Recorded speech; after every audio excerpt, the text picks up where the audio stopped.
What would happen in a world where Lucky the Leprechaun was no longer the mascot? You can use your imagination, but you don't have to. Why? It actually happened. Lucky Charms is one of the best cereals, and that's a fact. Okay, it's not really a fact. Your opinion is valid no matter what. I just really like Lucky Charms. The cereal has been a breakfast staple for several generations. Over time, people ended up loving the little marshmallow bits mixed in with everything else, leading to a unique taste that stood out from other cereals. In order to actually sell a big old box of Lucky Charms to families all across the world, obviously, it would take a fun animated character that would appear in boxes everywhere, as well as TV commercials to get kids excited. The box couldn't really hit shelves without a face to the name, and that's exactly what happened in the 60s when Lucky Charms was officially unveiled. This is Lucky the Leprechaun. Does he really need an introduction? The cartoon character looks innocent and he just wants you to buy some boxes. He's meant to showcase the magic anyone would feel after eating breakfast, hence why he's a leprechaun. They like magic. Lucky accomplished pretty much everything he set out to do, especially when you realize how well known his charms are in modern day. Lucky Charms will have bigger marshmallows, a big part of this good breakfast.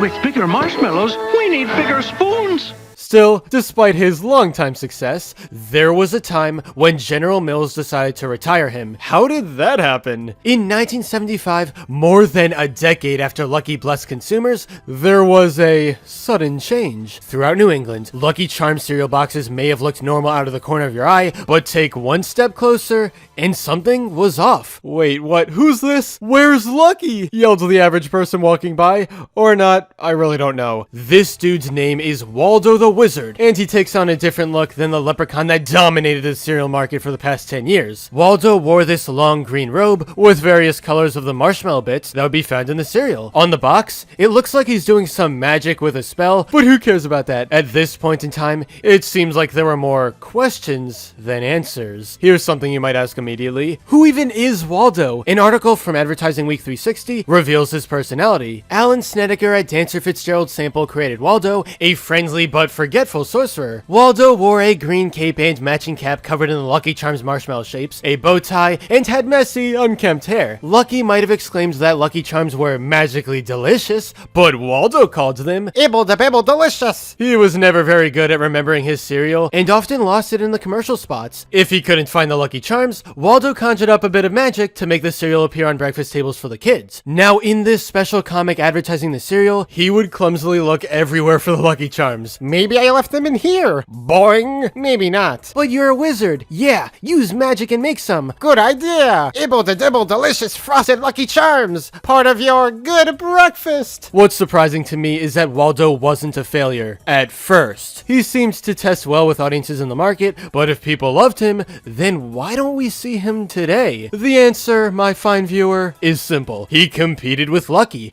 To get inside this box of Lucky Charms, rainbow magic is what it takes for a close look at me marshmallow shapes. Hey, a box of Lucky Charms and no sign of Lucky. Yikes! Remember that this mascot change was in a very small part of the United States, but everywhere else it was just the same leprechaun as usual. Both of the characters existed at the same time, and advertising dollars were poured into Lucky. Waldo really wasn't doing too good in the grand scheme of things. Another question that rises out of this whole situation, well, why was the new mascot even made at all? Well, you can thank Lucky's personality for that. In the older days, he was seen as less likable when he'd appear in commercials. It's not the kind of guy you want selling cereal to kids, hence why General Mills wanted to try something new. Waldo the Wizard was nice, making him much more approachable than the leprechaun that started it all. Unfortunately, Waldo's time was limited. One thing ultimately led to his downfall, and that's changing Lucky's personality to make him nicer than before. Here's the ironic thing though. The very same man who brought Waldo into the world is also the guy who made Lucky more friendly in the ad campaigns. He even admitted himself that his decision may have killed Waldo's chances at becoming big. Give up the charms, Lucky. Heart stars and horseshoes, clovers and blue moons, unicorns, rainbows and tasty red balloons.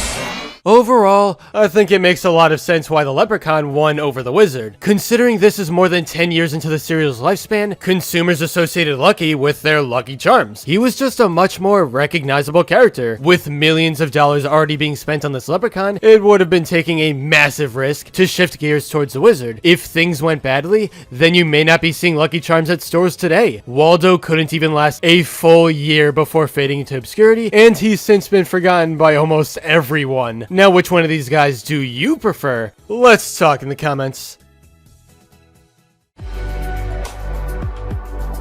But anyway, that's all for this video. Subscribe for more awesome cartoon videos. Give a thumbs up and comment below, let me know what you think. Thanks for watching, and I'll see you guys next time.